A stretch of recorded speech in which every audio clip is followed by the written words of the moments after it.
Hoje, mergulhamos em um caso que deixa os especialistas em segurança aérea em alerta. O mistério da fumaça tóxica a bordo de uma das aeronaves mais controversas. Por que um simples choque com um pássaro pode transformar um cockpit ultramoderno em uma verdadeira câmara de gás químico em menos de 1 minuto?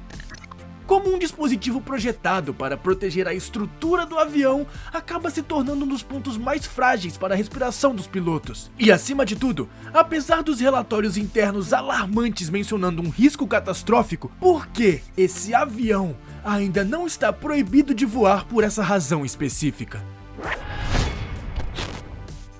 Quando você embarca em um avião comercial, suas preocupações geralmente são muito práticas. Você certamente não espera que um infeliz abutre transforme sua viagem em uma experiência de sauna tóxica digna de um filme de desastre.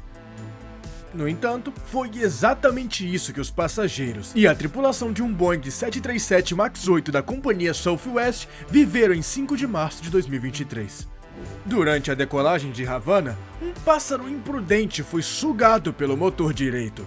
No aspecto puramente mecânico, o motor funcionou corretamente, mas na cabine, o cenário mudou de forma preocupante. Uma fumaça branca, densa e ácida começou a sair pelas saídas de ventilação, queimando os olhos e as gargantas dos ocupantes. O avião teve que retornar em emergência.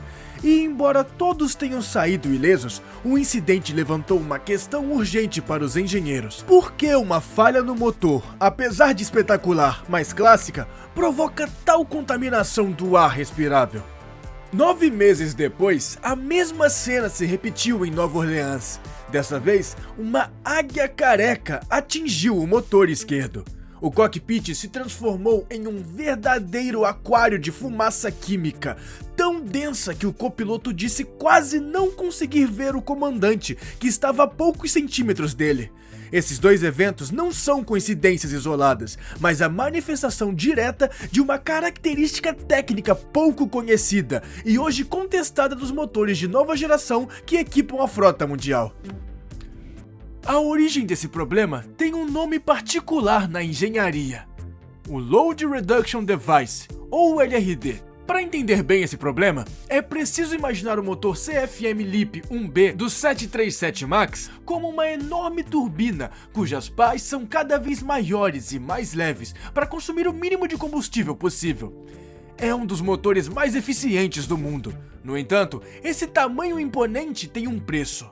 Se uma dessas pás se quebra após um impacto, o motor começa a vibrar com uma violência extrema, como se uma máquina de lavar tivesse engolido um bloco de concreto durante o ciclo de centrifugação.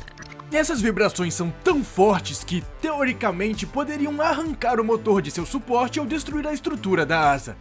Para evitar tal desastre, os engenheiros da CFM inventaram o LRD, uma espécie de fusível mecânico inteligente. Em caso de choque ou desequilíbrio grave, esse dispositivo se solta propositalmente para que o rotor se desloque ligeiramente, encontrando um novo equilíbrio de rotação que reduz as cargas sobre a estrutura do avião. É uma ideia genial, em teoria, exceto que essa movimentação de deslocamento cria instantaneamente uma grande brecha na vedação interna do motor. Cerca de 15 litros de óleo lubrificante incandescente escapam em frações de segundos. E esse óleo não se limita a só escorrer. Ele é pulverizado no fluxo de ar comprimido, vaporizado pelo calor extremo do motor e aspirado pelo sistema de coleta de ar chamado bleed air, usado para pressurizar e ventilar a cabine. É exatamente nesse ponto que a mistura se torna perigosa para o ser humano. Ao se decompor pelo calor, esse óleo libera substâncias tóxicas como formaldeído e acroleína. Estudos toxicológicos realizados pela FAA mostraram que, no espaço restrito do cockpit de um 737, as concentrações desses gases podem se tornar letais em apenas 40 segundos se o fluxo não for interrompido na hora. Para os pilotos, é uma corrida contra o tempo aterrorizante. Uma pergunta legítima surge: por que o 737 MAX parece mais vulnerável a esse fenômeno do que concorrentes diretos como o Airbus A320neo, que utiliza motores de projeto similar? A resposta está na tubulação interna da aeronave. No Boeing 737, a arquitetura do sistema de gestão de ar é um legado dos modelos dos anos 60 e anos 70. É um projeto robusto, mas antigo, onde o motor esquerdo fornece prioridade ao cockpit para garantir pressão constante.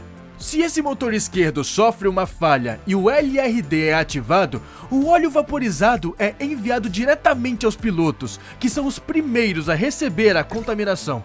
Em aviões mais modernos como o Boeing 787 Dreamliner, o sistema é totalmente elétrico e o ar da cabine nunca entra em contato direto com o interior do motor, eliminando praticamente todo esse risco.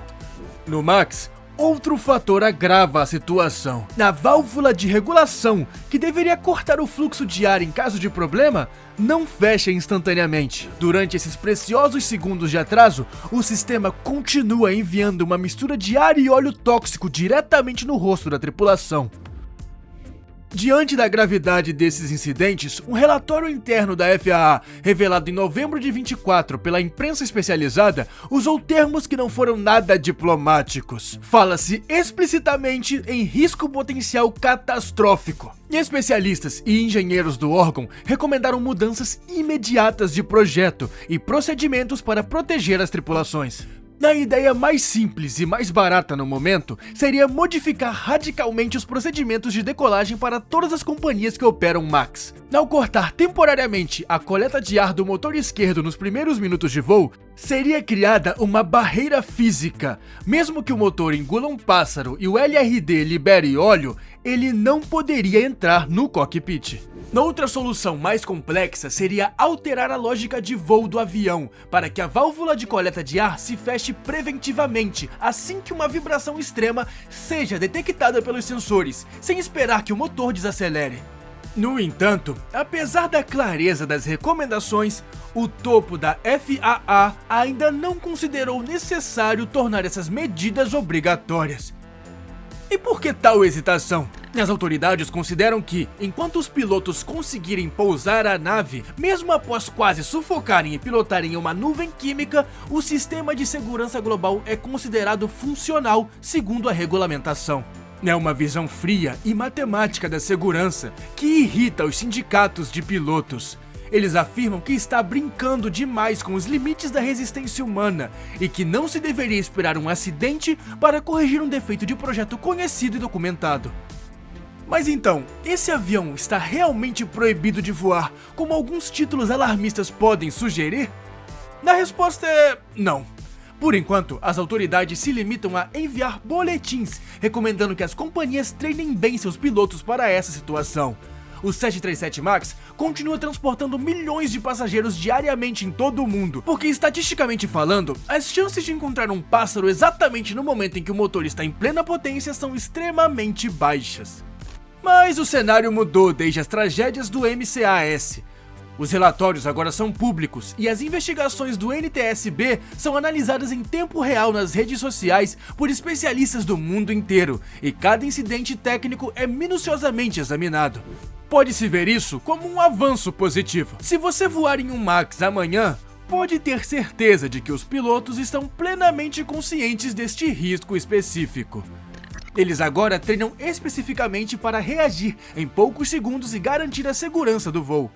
A aviação sempre evoluiu aprendendo com seus erros mais sombrios, e mesmo que o caminho da segurança seja tortuoso e cheio de compromissos técnicos, cada relatório de incidente é uma garantia extra para sua próxima viagem. E assim termina essa análise. Obrigado por nos acompanhar até aqui. Se você gostou desse vídeo, não deixe de curtir e comentar a sua opinião sobre essa situação. Novos episódios chegarão em breve, então não esqueça de se inscrever no canal e ativar o sininho para não perder nada. Até a próxima!